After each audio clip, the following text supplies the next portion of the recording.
Welcome to the whiskey. Welcome to the Whiskey Cantina. I'm Jared. I'm Ray. We're here for another video, guys. I'm sure you missed us last week. Sorry about that. Sorry about that. We did not post. We are here for another video. We got something very interesting. Got us an allocated bourbon, I should say, but not a super rare allocated bourbon. We're going with the E.H. Taylor small batch, bottled in bond. By allocated, you mean? I say allocated because, just so you guys know, allocated bourbons, anything from Buffalo Trace. They got Mash Bill 1 and Mash Bill 2. Anything from Mash Bill 2 is considered an allocated bourbon, meaning hard to come by. If you do get it, you're usually going to get it because you know somebody that owns a liquor store. You know somebody that you can get into a drawing and they can get your name drawn and then you get to buy a bottle. E.H. Taylor has become very difficult to get. I've seen this bottle go in the neighborhood of $99. I've seen it as high as $140. Jeez. Yeah. So I found this actually in Flagstaff, Arizona. We're here in Southern California, so this was actually just happened to be found on a vacation. We lucked out. Our local area, I haven't seen this anywhere. I don't know if you have. I haven't seen it anywhere. No. Yeah. It's brand new to me. Do they all the bottled and bond have that dollar bill looking type thing on it? Because I guess they do. I'm seeing, and even the Evan Williams down there does. Yeah, I don't know if that's just their, what does it say? 100 proof. Bottled and bond, 100 proof. U.S. government. Yeah, that's kind of cool. International. Looking at it, thinking that kind of looks familiar. Oh yeah, it says, it's a label that says bonded warehouse. 100 proof there. Bottled bond, U.S. government. Yeah, same kind of thing. So I'm excited for this. I actually ended up trying this already. I couldn't wait. Raymond has never tried this. I was very excited. That was my first time trying it when I tried it, and that was only a couple of weeks ago. So I really wanted to do a good video on this. Very excited. Like I said, this is Buffalo Trace. This is their Mash Bill 1. Just so you guys know, Mash Bill 1 would be like your Eagle Rare. It's considered a low rye, whereas Buffalo Trace's Mash Bill 2 would be like your Elmer T. Lee, your George T. Stagg, which is going to be considered a high rye. That's the way they play it out. And I think they speculated at about 10% rye. Yeah. So 10% or lower, whereas the high rye would be obviously anything above 10%. So even though we've gotten into that. Is it really anything above 10% considered high rye? I think, well, I don't think it's anything above 10%, but in this case, they say 10% or lower on this one is a low rye. 10% or higher is, or 11% or higher is considered a high rye. Okay, so, I guess they got to draw the line somewhere. But like you and I did on that last video, I think with the, what was that? The last video? No, where we were talking about, it's Wild Turkey, where we got into the whole debate on high rye. Yeah. That's kind of where it started, huh? Yeah. So it's a beautiful color. It's a very beautiful color. Very, I mean, almost like syrupy. I mean, it's definitely. Yeah, it almost seems thicker. It's coating the glass. Mm-hmm. Ooh, wow. There's a certain amount of ethanol to it, but it's really sweet to the nose, for me at least. It is bottled and bond 100 proof, so we know you're getting a higher proof. It's still sweet. I get ethanol a little bit, but I get caramel. I mean, I definitely get sweet. Yeah, I just get sweet. I mean, there's a hit of like straight up honeydew melon for me with it, and I don't like honeydew. Yeah, hold it a little bit farther away, and I pick up the honeydew like real strong. Like right when you first slice into it, and you smell it kind of hit you. That kind of goes with that sweet, like almost like corn. Yeah, I can see that.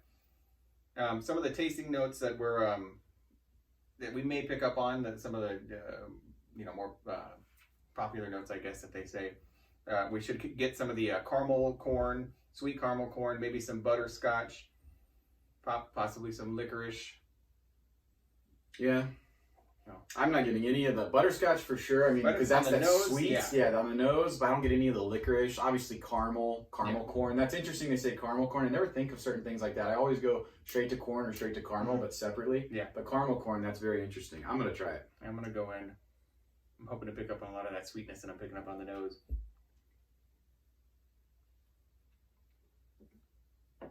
Oh wow, that's syrup, man. That is maple. I taste a lot of maple on there, like dark maple, rich maple.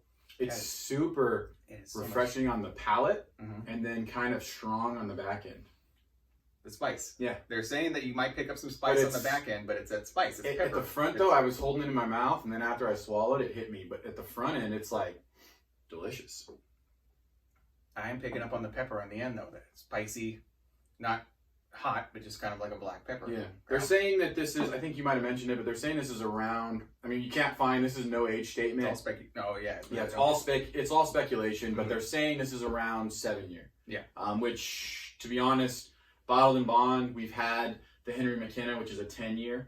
This is going to be around a 7. God, this is just good, though. This is so good. It's interesting they say 7 years because I mean, if I'm thinking back, it's hard to do it right now because I'm not doing side by side, but I don't know, man. I would love to do a comparison between this and Henry McKenna, but obviously that's a separate video. Yeah. That's interesting. I mean, I wouldn't slap your hand, but let's save it for a separate video. Yeah. This is really good, though. This is a lot sweeter than I thought it would be, especially with the ethanol that hit me on the nose, and it wasn't overwhelming, but it was there. But it's really, it's consistent, too. Other than that back end with the spiciness, it's got a really consistent flavor for me.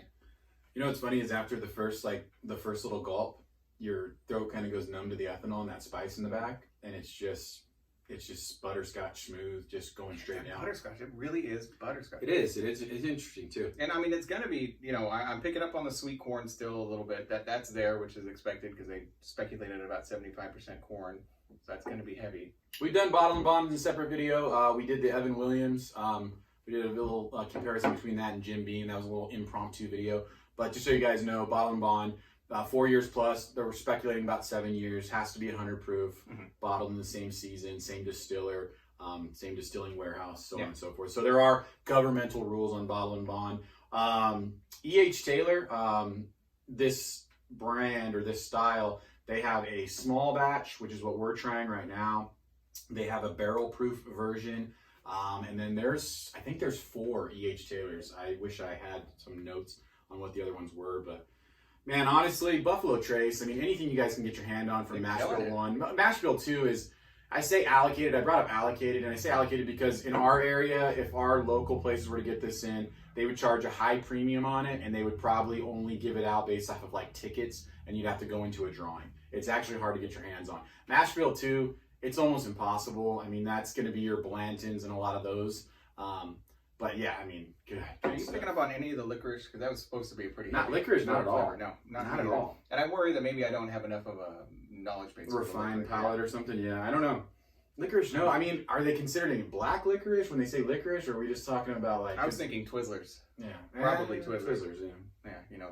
In that case, it is sweet, so Twizzlers. Yes. Yeah, black licorice, no. There's supposed to be some tobacco on the back end too, but I just pick up really just the spice. You know. Yeah, I mean that's almost like it's hard for me with the tobacco. I mean, we did get that one tobacco note a while back, but and that was just overwhelming tobacco. For me, I always kind of attribute the tobacco note to the barrel note, to the actual like when you're getting that oakiness. Yeah, it's hard to distinguish the two. The toasted barrel. Yeah, the toasted barrel. Yeah.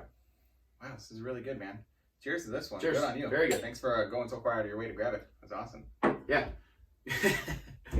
Good video. I am happy that we got to try the E.H. Taylor. I was very happy to get my hands on this. We would like to do more of these type of videos, and we're slowly getting some more of these harder to find. We got a Henry McKenna coming up, so we got some exciting stuff coming up. And this kind of stuff is going to give us a knowledge base that we didn't have going into this too. Correct. We'll be able to compare these in the future too to other bottles, but we definitely wanted this one to shine on its own for this video. Yeah. So drink safe, drink responsibly. Click the subscribe, click that like button. Leave us a comment, please, and tune in next time. We'll be back for another great video. We promise. See you guys. Cheers.